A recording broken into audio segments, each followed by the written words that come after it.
Hello and welcome back to Rage Gaming and more Nightreign, and welcome to the ever dark version of Augur at long last. And with it today also the patch of 1.02, which we were hoping would include some balance changes or something interesting like that. It unfortunately hasn't, but there is still plenty going on here, such as you can see, the duos mode, which has this complete rebalance for the purpose of duos, and I want to give my overall take and info about that. There's also this new quality of life feature with the relic effect filter updates. It is extremely good to the point where I was able to set up my new I build for the purpose of lightning for Augur instantly in a way where it would normally be quite annoying to do before. And other quality of life changes have happened there too.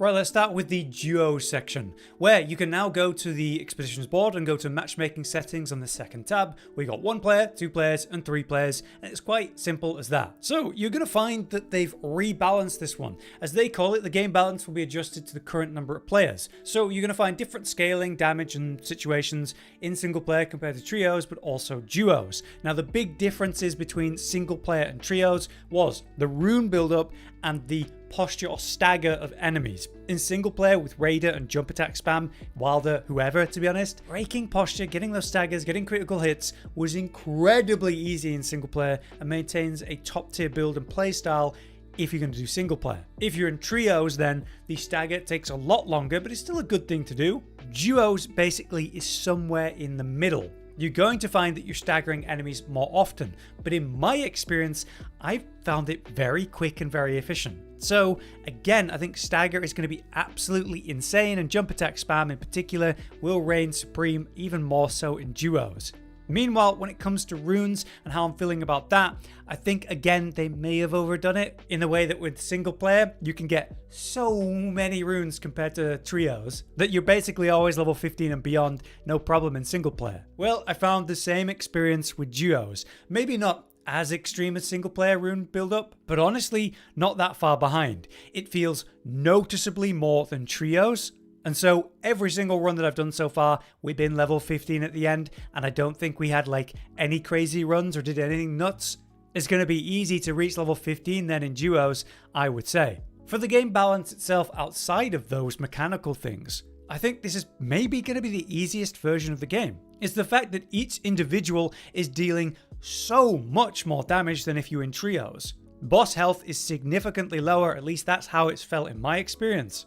And so you could go solo a boss on your own in duos, no problem. Whereas when you're both attacking at the same time, you destroy it. Some of the most scary enemies that I normally don't want to fight, like the gargoyles, weren't even remotely a problem. And again, we're able to stagger it twice in the fight, which is a big deal compared to dealing with it in trios, where it's a lot scarier. Single player, you have to have a bit more mechanical skill when you're dealing with all the aggro, but since there's 2 of you in duos, you're able to split that aggro at least a little bit, and it's quite telling.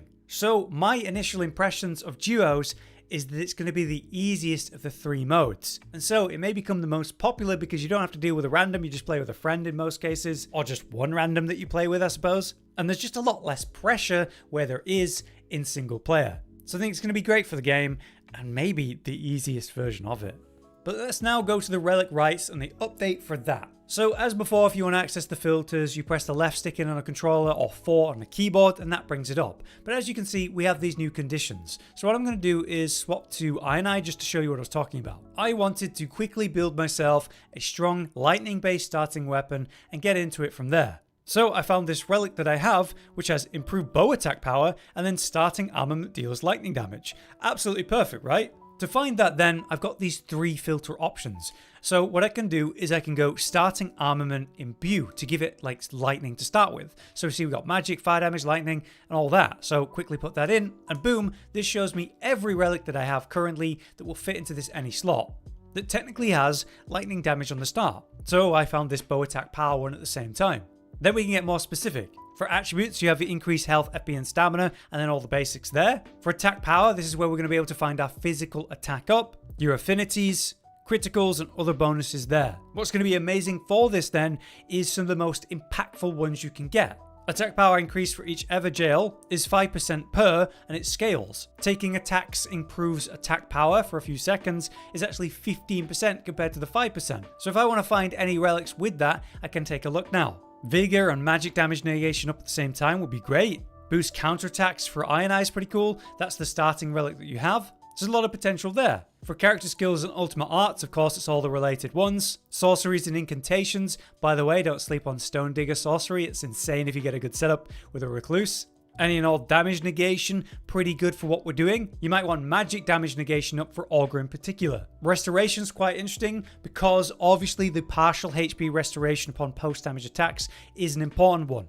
Being able to find any that have that lifesteal effect, like the Rally from Bloodborne, is good. But there's also been a change with the partial HP restoration upon post-damage attacks. Iron Eye with bow attacks now gets this Rally healing, which is amazing. Just waiting on successive attacks to work for him.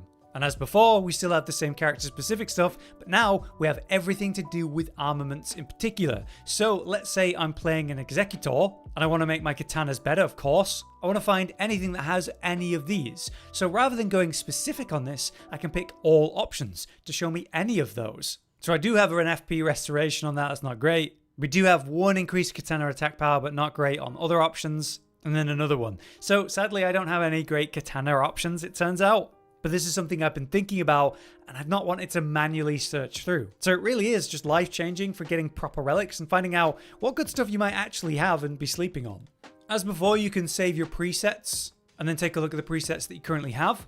Be aware that the number has been increased. You can now have up to 100 of these relic presets. And I'm very happy to say at the end of the relic rights, there's a new tab for selling, like you see when you're at the jar, which is something we've been saying should have been in the game from the start, and it makes no sense that it wasn't. But with that, we can now sell relics at the relic rights instead of having to teleport over. Just a nice bit of quality of life.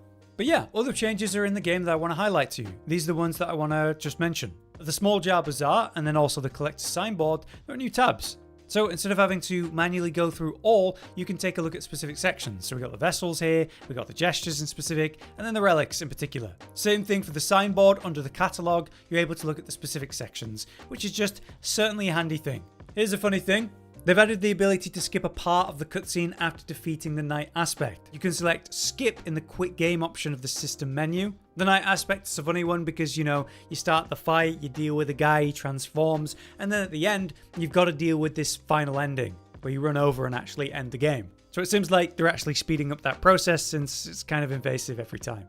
You can now look at detailed descriptions in the shop menu with your Limveld merchants. All this really is going to the merchant, having a look at what they're selling, and then pressing the right stick in or the 3 key on the keyboard and getting extra information. This is going to be handy because it tells you what the passives actually do, so you can understand them before you then purchase them.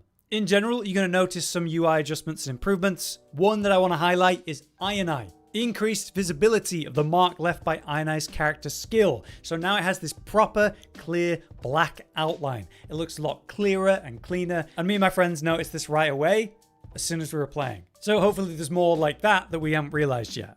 Other changes are the fact that they've adjusted the probability of shifting Earth. So I would take that as it's more likely that shifting Earth naturally happens. Obviously they've altered this in the past, but it's still not exactly been enough. So hopefully they're just more likely in normal play without forcing them with the Collector's Signboard.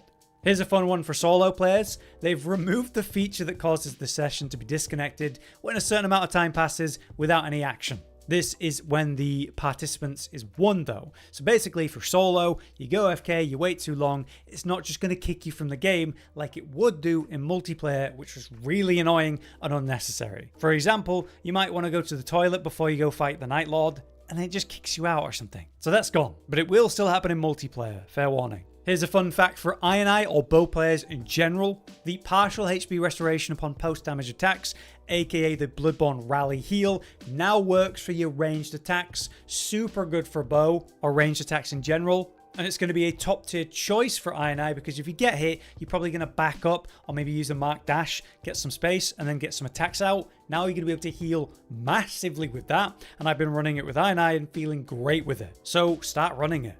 Here's a funny one. They fixed a bug where smaller Nightfarers such as Revenant had difficulty hitting enemies with fist and dagger weapon types.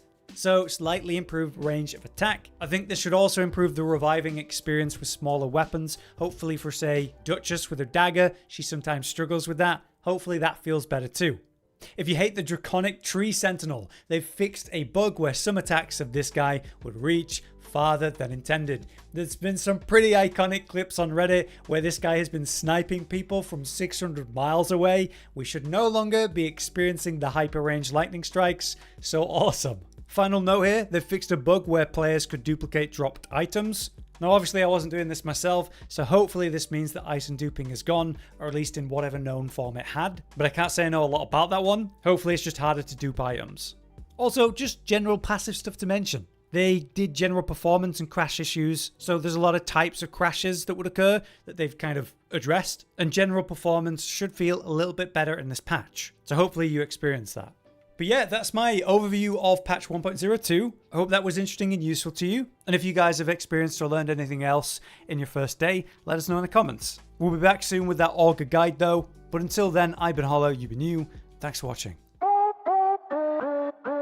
Josh, Cotton, and Hollow with the videos, dropping the humor like a hammer on your tippy toes, bringing entertainment on a daily arrangement to take our insanity and turn it into entertainment. Yes, I said entertainment twice, to reiterate that it is nice to look into your faces on a mostly daily basis when you let us in your homes to make the whole world a stage. Goodbye.